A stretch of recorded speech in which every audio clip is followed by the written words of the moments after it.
Hi, I'm Professor Rick Rapetti, and I am a professor of philosophy at the City University of New York, Kingsborough Community College in Brooklyn. And I am here to introduce you to my collection of meditation videos. I've been leading meditation groups on my campus since around 2007 on a weekly basis for faculty, staff, and students. But I've been teaching meditation to my students as early as 1991, and before that in small groups. But throughout, for decades, I've been teaching meditation in the community, in a wellness center, in community centers, in hospitals, and all sorts of adult education programs, and also to individuals on a one-on-one basis.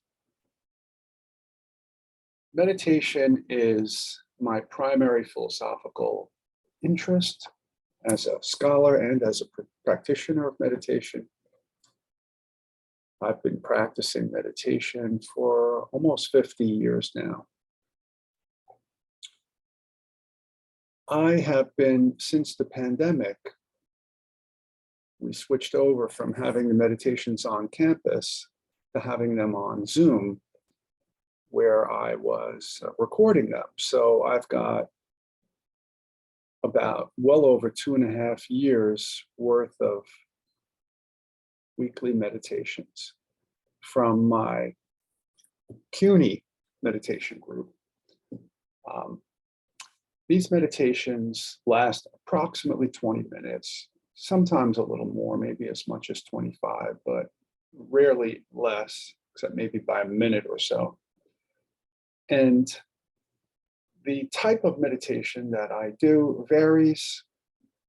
I generally try to get a sense for who's present and, whether or not I have beginners or long-term practitioners. We've got, people across the spectrum, many people for the first time, faculty, staff, and students, as I mentioned earlier. And so I'll vary the way that the instructions go. But I often try to have something stable that happens in all the meditations, and then sometimes changing various little components around. So, this is my little talk here is just to introduce you to my collection of meditations. They happen in a chronological sequence, and they're all dated. So I name them meditation on this date, meditation on that date, but there'll be a subtitle, which will be just a few words about some key component of the instructions, whether it was a meditation on the breath, or a meditation on thoughts, or a meditation on awareness itself, or this kind of meditation, or that kind of meditation, or whatever the major idea, or one of the major ideas was in the meditation, so that when you watch them and when you participate with them, some of them will resonate better with you, and you'll say, oh, I like this one. And so you'll be able to look at the name, the date, and that'll be an easier way for you to remember it. You don't need to go through them in any particular sequence, but they do occur on a week-by-week basis. And so there is some kind of cumulative something. Be hard for me to put my finger on it, but there is something cumulative that develops because I'm dealing with many of the same people over time, and then some new people periodically. And so there's a kind of ebb and flow to the different ways in which I guide the meditations. Right, but almost all of them begin and end with 3 rings of a bell, which I use to, it's actually a singing bowl, but I hit it with a gong. It's a very beautiful sound that helps to kind of initiate and identify that we have begun. And at the end of the session, the 3 rings of the bell also signify that we have ended and we come out of it. So I only record those, although, I shut the camera off when the meditation is over. so that I can entertain Q&A from the weekly participants. So all these are, it's well over 100 of these, roughly 20-minute meditations, guided. I generally give more instruction rather than less, because most people who come to a meditation tend to prefer some kind of verbal guidance periodically throughout the meditation, but I do intersperse my instructions with periods of silence.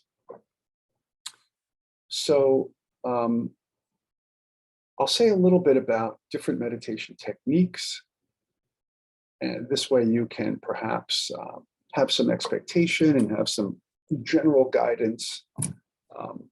But one of the other things that I'll say in advance, which you'll find, is that I believe at the end of every single meditation, after I ring the bell 3 times, I rehearse what the major instructions were so that you can remember them.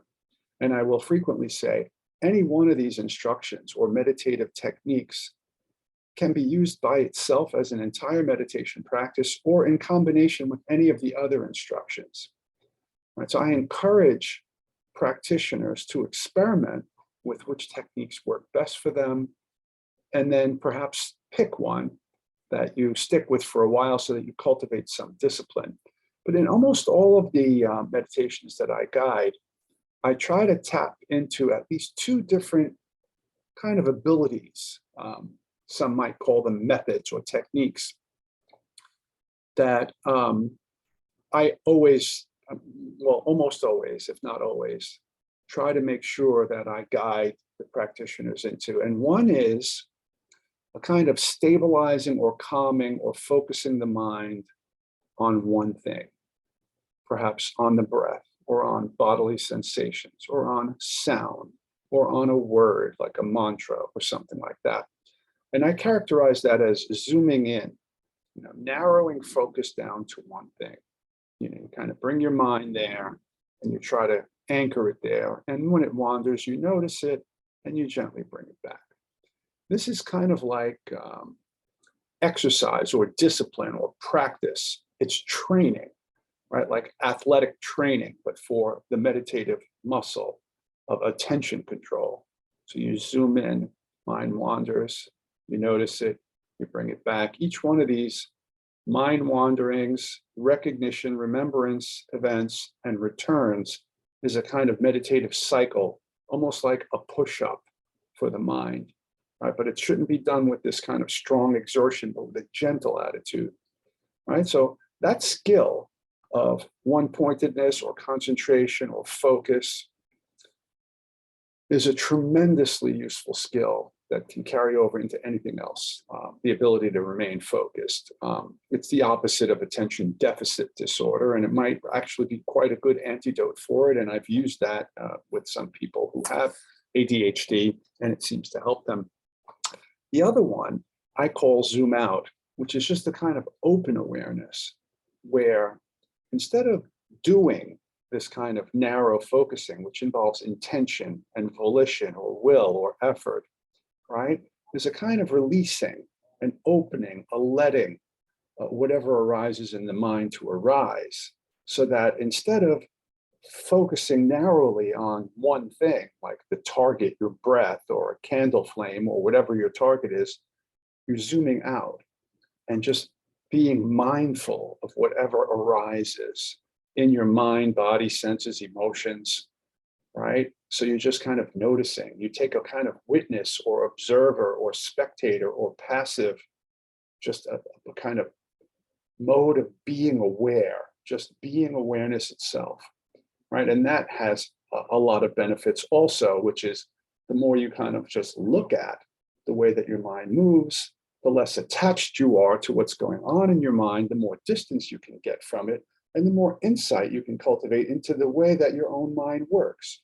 And the kinds of things that come up are like, they're analogous to what might come up in a therapy session, but you are in this way being a kind of therapist. Instead of your therapist just kind of listening and observing and noticing and mirroring back to you, you are a mirror of your own stuff. What's the undigested experiences of yours that are popping up? That can be very insightful too. But now, when you are like being broadly aware, which is also called open monitoring, right, as opposed to focused awareness, right? These terms could be misleading. You want to remain open to it all. And what will happen when you're kind of doing that is that you will get pulled into one little kind of thing like a daydream or a sequence of thought or a sensation in your body or listening to a remote conversation out in the hallway and trying to figure out what they're saying. Right now, your attention has been drawn into one thing.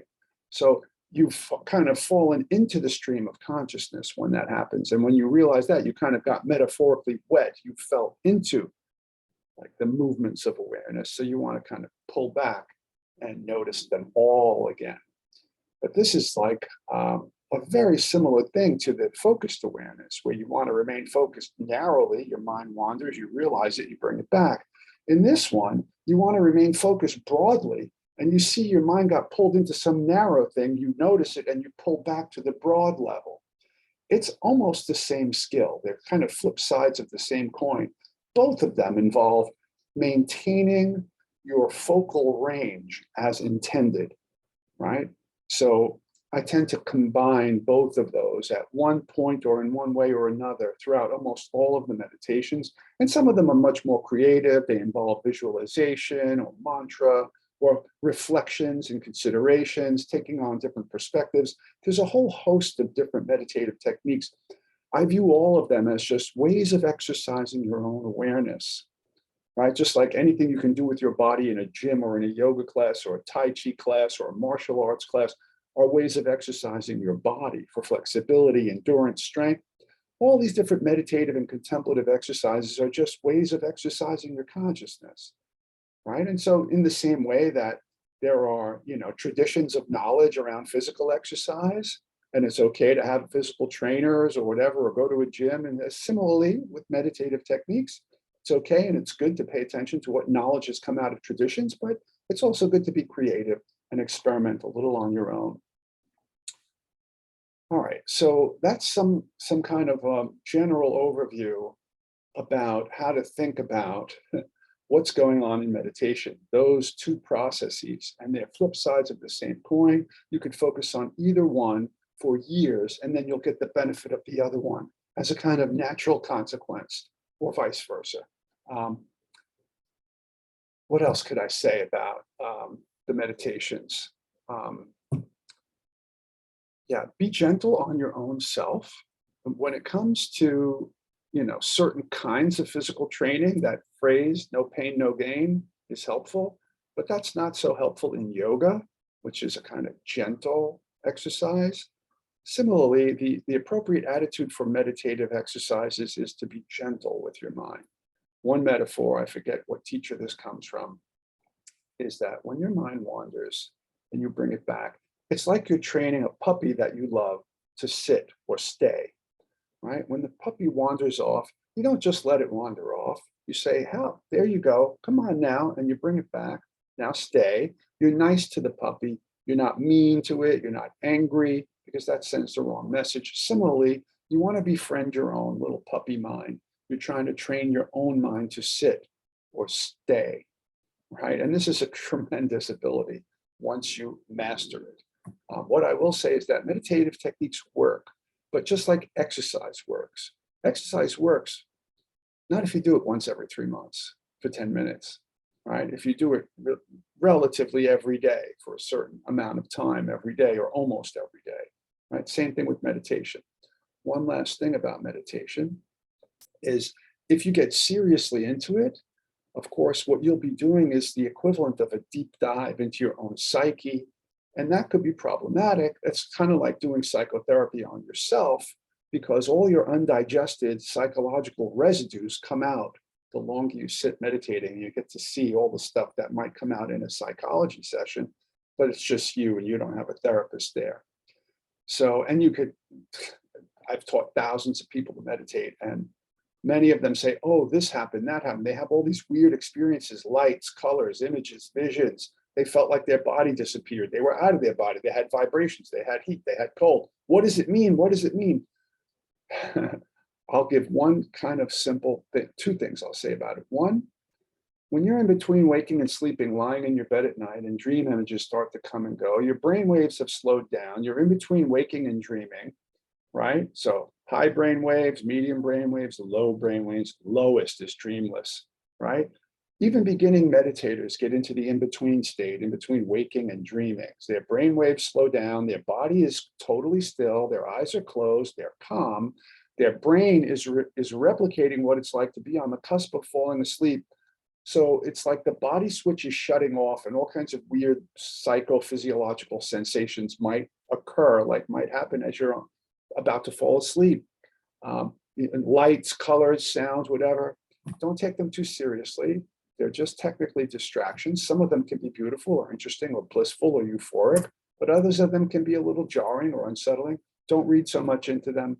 Don't look for them. When they happen, treat them like anything else. Like when your mind wanders and you're thinking about your to-do list, you go, oh, thinking about my to-do list, and you bring your mind back. You go, oh, experiencing this weird phenomenon, bring your attention back, right? That's one. Number two, if you go really deep into meditative practice, right, you might have encounters with your shadow, your unconscious self, all the dirt that you've buried. Maybe you'll uncover post-traumatic stress disorder that you didn't even know you had. All sorts of things like that could happen. And some people who become very spiritual, very serious, they have an experience of what some call the dark night of the soul, right? And that can be kind of disorienting. It's kind of mystical cleansing, challenging your sense of identity, yourself, all sorts of things like that. If that happens to you, I would encourage you to find a reputable meditation teacher or even a psychotherapist to help you along. All right, but that only happens generally to people when they start meditating on a very serious and deep basis. But it's worth mentioning, something to be aware of. And if you are somebody who has any kind of awareness that you have some kind of psychological pathologies, you should probably speak to your therapist, your mental health professional, before you take up this practice on a serious level. All right, but otherwise, I hope you enjoy the sessions, and you can always email me at rick.repetti, rick.repetti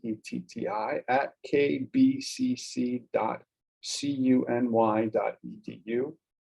KBCC is Kingsborough Community College. CUNY is City University of New York, EDU. Right? Rick.repetti @kbcc.cuny.edu. And I'd be happy to answer your questions about meditation.